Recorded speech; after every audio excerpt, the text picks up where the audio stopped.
Hello, everyone. My name is Jeff Brenneman with Lifework LLC, private practice in St. Louis, Missouri. We've been talking around the office the past couple of weeks with this global pandemic happening about what skills, what DBT skills do we need in order to make it through these uncertain times. And one of the things we've talked about is building structure.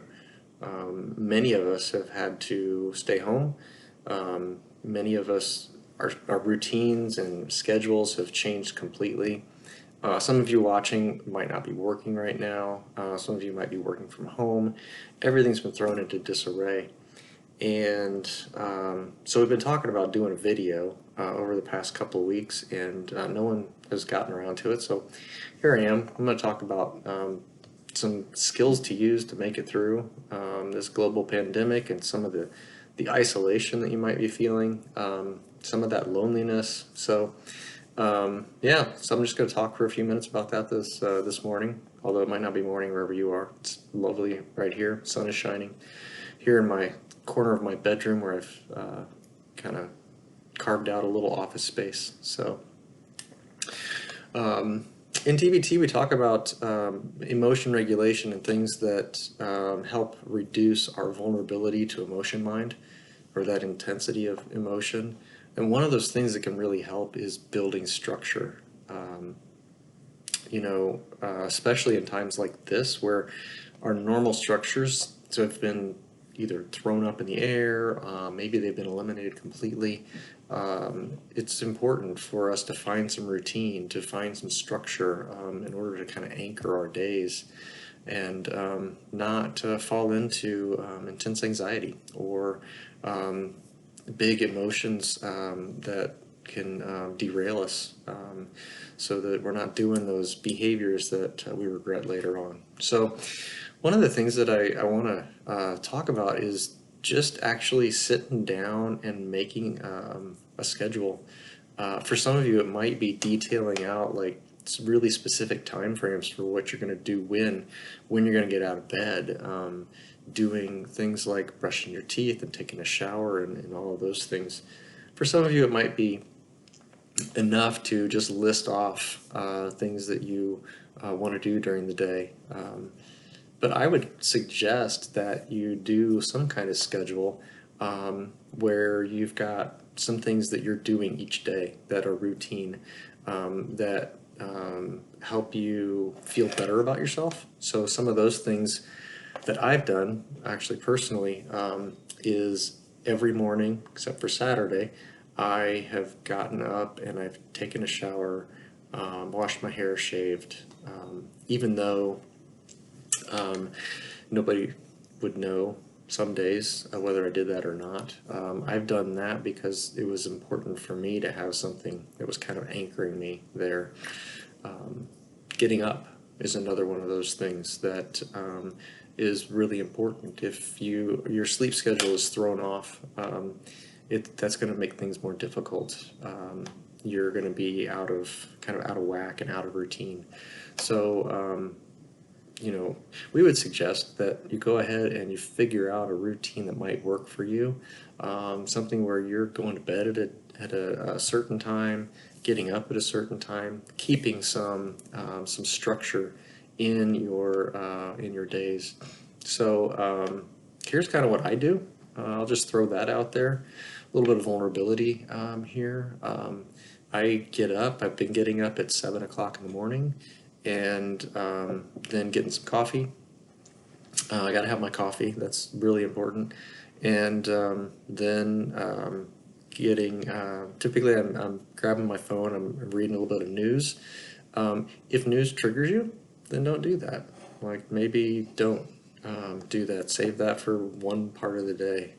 Then I hop in the shower, shave, do all that, stuff, brush my teeth, and then I get to focus on helping my youngest son get online for school. That happens about 8:30. He's got a thing there. And then I'm heading to do some work myself, and that could be individual sessions, that might be group, That might be doing other things on my computer or recording a video like this. And then I put in my schedule a break for lunch. So my wife is working from home right now as well, so we have done lunch together right about noon most days. Then the afternoon, doing some more work. And then I try to knock off about whenever my last session is for the day, and then have some family time in the evening. So we've kind of carved that out for ourselves. I would encourage you, anybody who's watching this, to think about what your schedule might look like. So here are some suggestions for you. I would encourage you to start your day out with some kind of mindful activity. Mine is typically that first sip of coffee. I'm taking that sip mindfully, really paying attention to everything. I happen to have a cup right now in front of me, so I'm going to take a little mindful sip right now.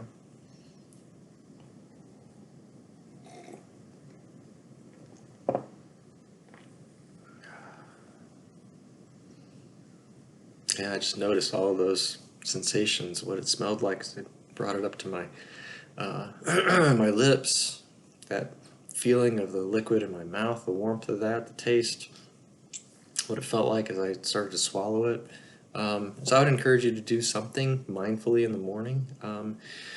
If it's looking out your window and just paying attention to whatever might be out there. If it's a little bit of breathing, just some mindful breathing where you just pay attention to the breath coming in and the breath going out.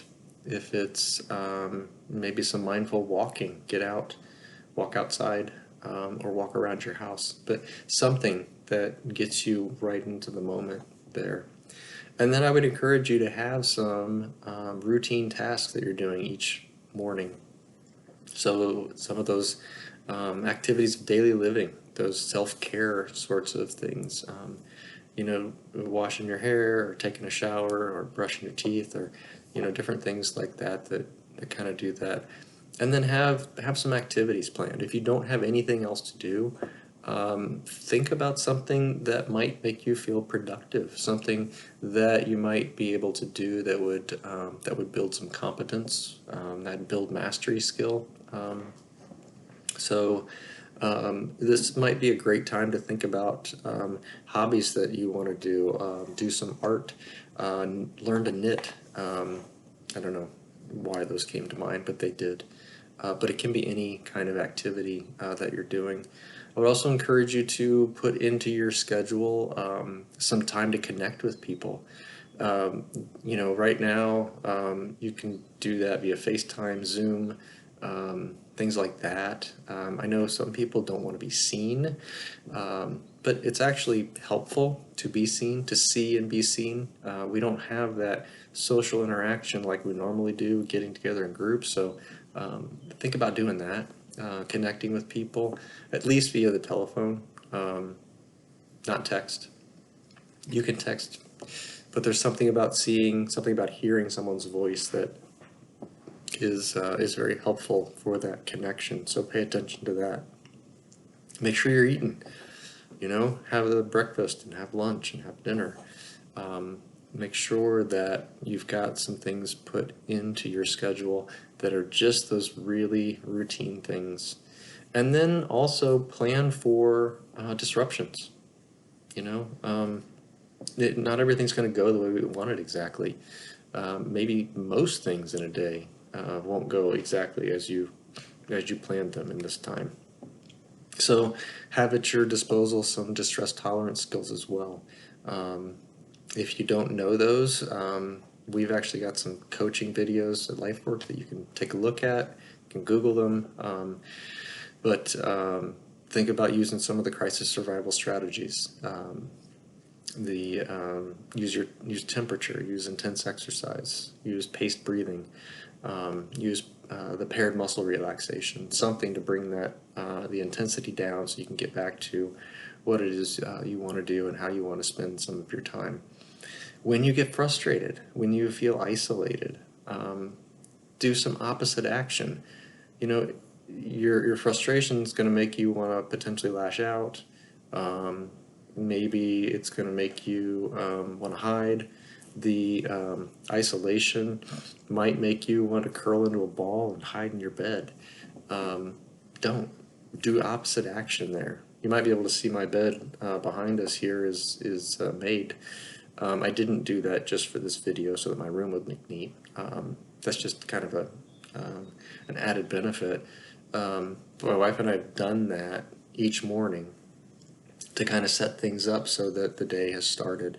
And it's kind of psychological, but that has been helpful to see the bed being made. Like there's a piece there that says that's done. We're done sleeping, and time to move on with the day. So hopefully this has been at least somewhat helpful. I would love to get feedback on anything else that you all would like to see. Yeah, with that, I think we'll end this video and see what you all have to say. All right, hope you have a great day.